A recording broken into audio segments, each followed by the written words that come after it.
አፈር ለሚበላው ለሚበሰብሰው ለዚህ ፈራሽ ገላ ቁምጣ መቻነሰው በሚለው ዘፈኑ የምናውቀው ይህንን የለቅሶ ማዕበል ማለት እንችላለን። በአንድ ጊዜ በአንዲት ጀንበር የ28 ሰዎችን ህይወት የቀጠፈ እጅግ አሳዛኝና ለማመን የሚከብድ ሐዘን እጅግ በጣም ያሳዝናል። ሰሜ ባላገሩ ሰማሃኝ በለው ከዚህ ዓለም በሞት መለየቱን በዚህ ሰዓት የወጡ መረጃዎች እያሳዩ ይገኛሉ።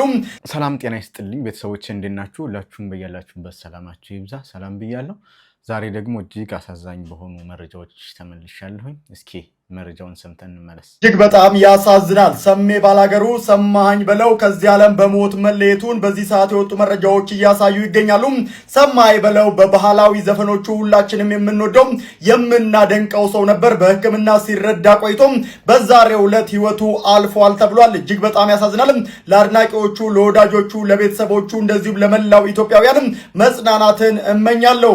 በጣም ነው የሚያሳዝነው። ስለ ሀገር ባህላዊ ዘፈኖችን በመስፈንና በውዝዋዜ የሚታወቅ ታላቅ አርቲስት ነው። ትንሽ ከክብደት መጨመር ጋር ተያይዞ አዲስ ነገር ነበረ የሰውነቱ ለውጥ። ከዛ በኋላ ክብደት እየቀነስኩ ነው 10 ኪሎ ግራም ያክል ቀንሻለሁ እንደዚህ ያለው የሰጣቸውን ኢንተርቪዎች ማይቻለሁ። ከዛ በኋላ ነው እንግዲህ ወደማይቀረው የሄደው ማለት ነው። እንግዲህ ለሱ ለአድናቂዎቹ፣ ለቤተሰቦቹ በሞላ መጽናናትን እንመኛለን። እዚሁ ጋር በተያያዘ ደግሞ ሌላ አደጋ 28 ሰው በአንድ ማለዳ በዛሬው ማለዳ ማለት 28 ሰው በዛሬው ማለዳ ህይወቱ አርፏል። በአሳዛኝ አደጋ ማለት ነው። እሱን ላሰማችሁ። ይህንን የለቅሶ ማዕበል ማለት እንችላለን። በአንድ ጊዜ በአንዲት ጀንበር የ28 ሰዎችን ህይወት የቀጠፈ እጅግ አሳዛኝና ለማመን የሚከብድ ሐዘን። አደጋው የደረሰው በደሴና ኮምቦልቻ ከተሞች መካከል ሀረጎ በሚባለው መንገድ ላይ ዛሬ ማለዳ ሲሆን አውቶቡሱ ቁልቁል በግምት 100 ሜትር ጥልቀት ወዳለው ገደል በመግባቱ ነው ይህ ሁሉ እልቂት የተከሰተው።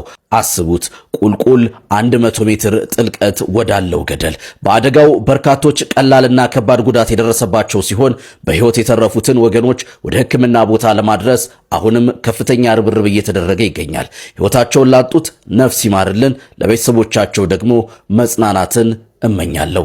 በጣም የሚያሳዝንና ልብ የሚሰብር ነው። የ28 ሰው ነፍስ በአንድ ማለዳ በአንድ ቦታ በተመሳሳይ አደጋ ማጣት በጣም የሚያሳዝን ልብ የሚሰብር ነገር ነው እና በሙሉ ለወገኖቻችን እግዚአብሔር ረፍተ ነፍስ ይስጥልን፣ ለቤተሰቦቻቸው፣ ለወዳጆቻቸው እግዚአብሔር አምላክ መጽናናትን ያድልልን እንላለን።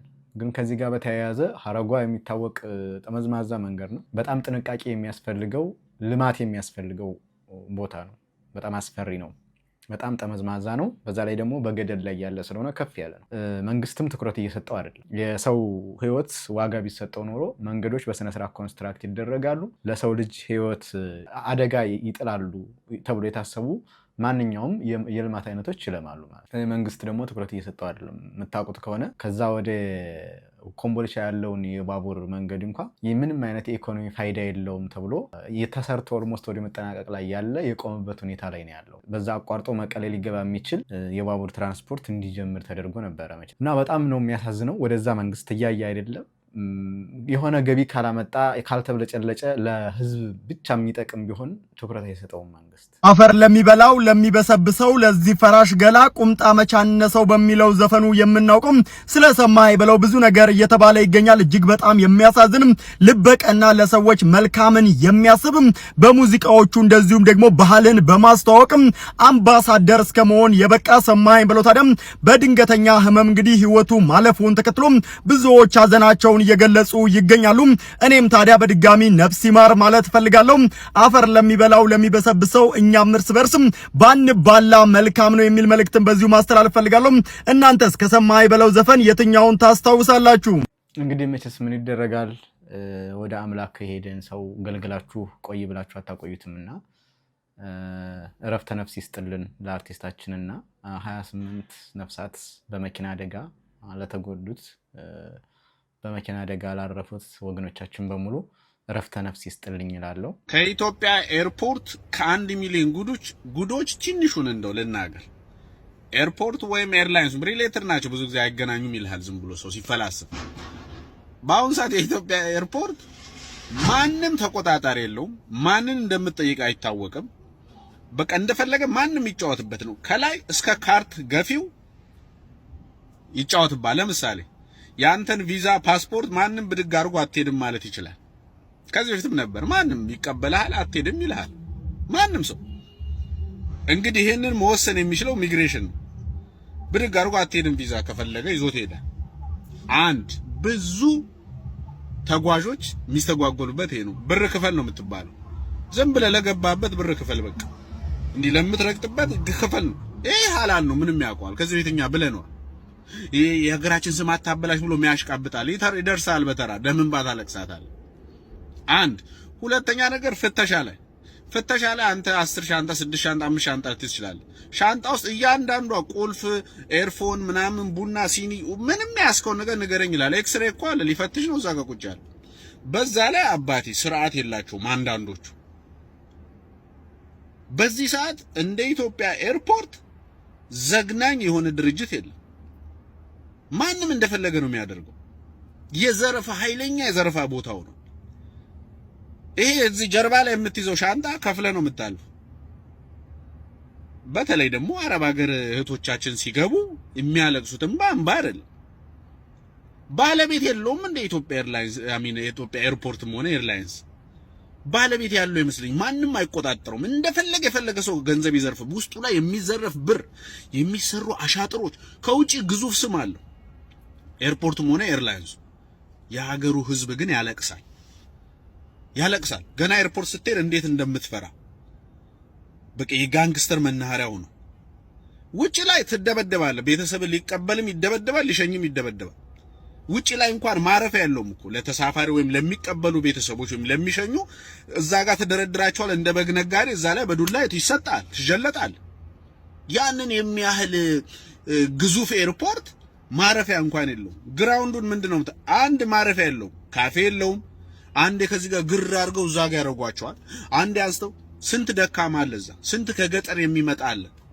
ከገጠር የሚመጡ ወገኖቻችን አያውቁትም። ቦሌ መተው ስቃይ በስቃይ ያረጓቸዋል። ቦሌ እዛው ላይ የምትዘረፈው ዘረፋ ውጪ ራሱ ይሄ ታክሲ ይሄ ሻንጣ እንዳለ ትቃማል። እዛ ጭነ በስራኬር ጎበዝ ነው። ሻንጣ እንዳለ ይበላል። ሌላው እቃ ሳይፈተሽ ዚፕ ሳይቀደድ እቃ ተወስዶ አልቆ ባዶ ነው የሚሰጡ። የጭካኔያቸው ጭካኔ ሰው አንድ ነገር ይወስዳል። ሙሉ ሻንጣ ጽድት አድርገው ባዶ እንደዚህ ያስቀምጠው። ሻንጣ ሁሌ ነው የሚበላው። ሻንጣ አታገኙ። እቃ ምናምን አንዳለ ያጸዱልሃል። ስልክ ምናምን ካገኙ አይምሩም። ተቆጣጣሪ የለውም። የኢትዮጵያ ኤርፖርት በአጠቃላይ አለ ማለት ይከብዳል። ዘግናኝ ቦታ ነው የሆነ።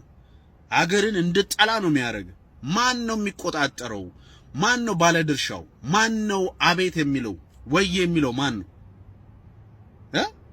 ማን ነው የኢትዮጵያ ኤርፖርትን እንድንጠላ ያደርጋችሁ? አረ ተው፣ ግፍ ነው። ዝርፊያም ልክ አለው። ይሄ ስግብግብነትም ጅም መሆንም ልክ አለው። እና ኢትዮጵያ ኤርፖርት ወይም ኢትዮጵያ ኤርላይንስ ተመሳሳይ ናቸው። አንድ ላይ ነው የሚሰሩት። እና አስነዋሪ በጣም ነውሮች በስተዋል። ሁላችሁም ግን ይሄን ነገር ተከታተሉ። ነግበኔ በል ደምንባ ታለቅሳታለህ። ተረኛ ውድ ቤተሰቦች እንግዲህ ይሄ ሰውዬ ያነሳው ሐሳብ በጣም ትክክልና ገዥ ነው። ብዙ ጊዜ አንዱ በአንዱ ማመካኘት ጀምረዋል። አሁን ለምሳሌ ኢትዮጵያ ኤርላይንስ እኔ ኢትዮጵያ ኤርላይንስ ተወቃሽ ሊሆን አይችልም። ኢትዮጵያ ኤርላይንስ የሚሰራው ብቻውን አይደለም። ኢሚግሬሽን የሚባል ድርጅት ጋር፣ ጉምሩክ ከሚባል ድርጅት ጋር ነው የሚሰራው። ስለዚህ ሁለታችንም የሚመለከተን የራሳችን ኢሹ አለን ብሎ አምጥቷል። ያም ሆነ ይህ ግን የመንግስት ቤዝድ እስከሆነ ድረስ እዛ ውስጥ ያሉ ሰራተኞች የራሳቸውን ማናጀር አላቸው። ማኔጅ ሊደረግ ይገባል። በቃ ይዛችሁ በስነ ስርዓት አያልፍላችሁም፣ ወይ ይሰበርባችኋል፣ ወይ አይሰጧችሁም፣ ወይ ቀምታ ያስቀሩታል። ልክ እንዳለው አትሄድም ብለው የማጉላላት ነገር። አሁን ለምሳሌ እኔ ተደርጌ አውቃለሁኝ።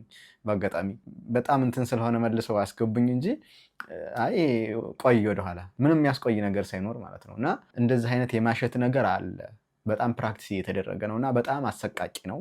በጣም የሚያስቀይም ነው። ብቻ ይሄን አየር መንገድ ለመጠቀም የምትሳቀቁበት ነው የሆነው። ከስግብግብነታቸው የተነሳ በጣም እያስቸገሩ ነው። የሚመለከተው አካል ይሄን ሰምቶ ቢያስተካክልና ሰራተኞቹን ማኔጅ ማድረግ ቢችል፣ ስግብግብነቱን በልክ ቢያደርጉት እላለሁ እኔ ራሱ። እስኪ ይሄንኛውን ቪዲዮ ደግሞ እዩት። ያዋጣል አያዋጣም? በእንጨትና በጭቃ ቤቶችን መገንባት መከልከሉ ተሰማ። ማንኛውም ግንባታዎች በብሎኬት በጡብና በተሻሻሉ ማራኪ የበለጸጉ የቴክኖሎጂ ግብአቶችን በመጠቀም ብቻ መገንባት እንደሚቻል የደቡብ ኢትዮጵያ ክልል ለ12ቱ ዞኖች ከተማና መሰረተ ልማት መምሪያ በላከው የሰርኩላር ደብዳቤ መሰረት አስታውቋል። ደብዳቤው አሁን ላይ ስላሉት የጭቃ ቤቶች ምንም ያለው ነገር የለም። ሆኖም ማንኛውም የጭቃ ቤት ግንባታ ፈቃድ በማዘጋጃ ቤቶች በኩል እንዳይጸድቅ መታገዱን ይገልጻል። በዚህ ጉዳይ ምን ሐሳብ አላችሁ? ክልከላው መልካም ነው ወይስ የህዝቡን አቅም ያላገናዘበ? ሐሳባችሁን ኮሜንት ላይ በማስፈር ተወያዩበት። መልካም ጊዜ። በጣም የሚያስቀው በጡብና በቴክኖሎጂ በበለጸጉ የኮንስትራክሽን ማቴሪያሎች ቤቶች እንዲሰሩ የደቡብ ኢትዮጵያ ክልል መንግስት አስታወቀ ነው። ያም ሆነ ይህ በጣም የሚያሳዝነው ይሄ ስልጣን ላይ ያሉ ሰዎች የሚኖሩት ቅዠት ላይ ነው። ይሄ ኢሉዥን አለባቸው ወይም የሆነች የፈጠሯት ኢትዮጵያ ያለች አእምሯቸው ውስጥ ማለት ነው። ምን ነክቷቸው ነው? በእንጨትና በጭቃ ቤት አልተሰራም ማለት ሁሉም ሰው እዛ መኖር የለበትም ማለት ነው። ድሃ እንዳይኖር እየተደረገ ነው ማለት ነው። ስንት ሰው ነው ታዲያ በጡብና በብሎኬት የሚሰራው ቤት? እንግዲህ ገጠር ነው። ከተማ ቢሆን ጀስት ካፒታል ቢሆን እሺ፣ እንደው ካፒታሉ ወደ ገጠር እየወጣ ሰው እየተሰደደም ቢሆን መኖር ይጀምራል። የሚያስቅ ነው አይደለም? እውነት ስለሚያናድድ ነው። እዚሁ ክልል ከተማ ላይ ክልል ላይ የሚኖር ሰው የጭቃ ቤት መስራት ካልቻለ እንዴት ነው መኖር የሚችለው? የሀገሪቱን ኢኮኖሚ አያውቁትም። የሀገሪቱን ህዝብ አያውቁም። ምን ያህል እንደተቸገረ፣ ምን ያህል እየተራበ እንደሆነ። በነገራችን ላይ አጠቃላይ የብልጽግና ካድሬዎች የሰውን ችግር ሰውን አንደርስታንድ አያደርጉም።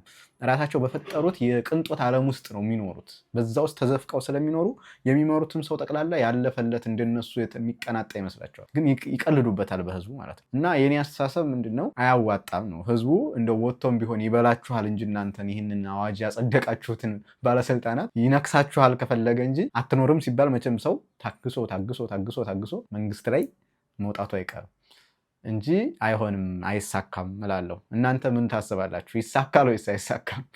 እስካሁን አብራችሁ ስለቆያችሁ አመሰግናለሁ። ቪዲዮውን ላይክ አድርጉልኝ። ሀሳብ አስተያየታችሁን ኮሜንት አስቀምጡ። ቸር ቆዩልኝ።